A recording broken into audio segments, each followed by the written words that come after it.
फेसबुकवर 4 दिवसांपूर्वी बनलेल्या मित्राने विवाहित महिलेची हत्या केल्याची घटना समोर आली आहे।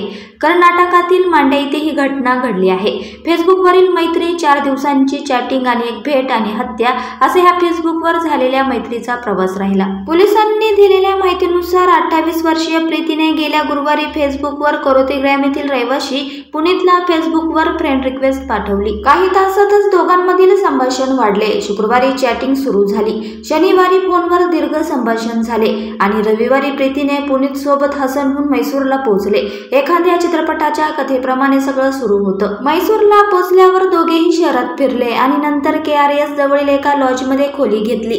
सूत्रांच्या माहितीनुसार तिथे त्यांनी शारीरिक संबंध ठेवले होते। मात्र वेगात सुरू झालेली ही प्रेम कहाणी लवकरच एक वळण घेणार होती। हॉटेल सोडल्यानंतर पुनीत तिला परत सोडण्यासाठी निघून गेला, पण वाटेतच KR पेठजवळ प्रीतीने पुन्हा एकत्र राहण्याची इच्छा व्यक्त केली। पुनीतने वारंवार विनंती करूनही प्रीती ऐकायला तयार नव्हती। त्यामुळे संतापलेल्या पुनीतने तिला निर्जन कचराघट्टा जंगलात घेऊन गेला। तिथे दोघांमध्ये जोरदार वाद झाला। पुनीतने नकार दिल्यावर प्रीतीने त्याची चेष्टा केली असे पोलिसांचे म्हणणे आहे। कदाचित हीच थट्टा तिच्या मृत्यूचे कारण बनली। संतापलेल्या पुनीतने आधी तिच्या जोरदार थोबाडीत दिली, यानंतर ती जमिनीवर पडली।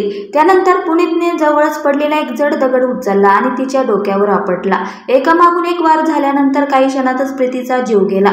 दोघांच्या मैत्रीनंतर पहिल्याच भेटीचा असा अंत झाला। हत्येनंतर पुनीतने मृतदेह त्याच्या गावी नेला आणि त्याच्या शेतात पुरला, पण गुन्हा जास्त काळ लपून राहू शकला नाही। पोलिसांनी आरोपी पुनीतला अटक केली आहे आणि त्याच्या विरुद्ध हत्येचा गुन्हा दाखल करण्यात आला आहे। प्रीती विवाहित होती आणि 2 मुलांची आई होती।